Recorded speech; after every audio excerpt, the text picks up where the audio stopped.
Hoy, babaeng mahilig manlait ng construction worker, makinig ka. Baka di mo alam yung bahay na tinitirahan mo, ginawa yan ng construction worker. Bago ka mag-isip ng content mo, isipin mo muna kung matatamaan ka o wala, day. Isipin mo na lang, day, kung walang construction worker, saan ka titira? Di sana wala kang bahay. Gusto mo bang tumira sa lupa? Ha? Nakakagigil ka eh. Isipin mo, kung walang construction worker, walang simbahan, walang paaralan, walang building. Ha? Isipin mo nga maigi kung walang construction worker. Ha?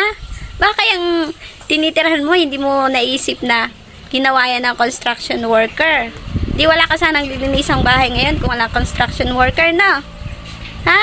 Isip-isip din, day. Bago ka mag-content. Nakakagigil ka eh.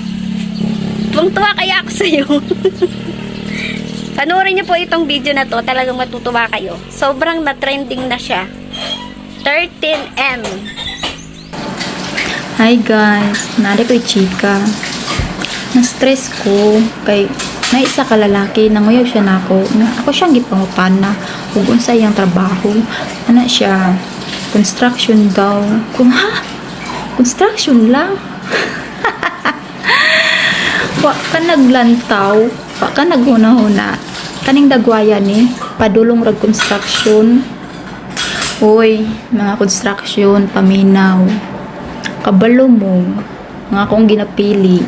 Like kanang pulis, seaman, tapos gwapo, tapos macho, puti, tangkad, natanan. Ang sarap man ang construction pod. Uy, nga ultimo ra. Uy, di jud na ko deserve.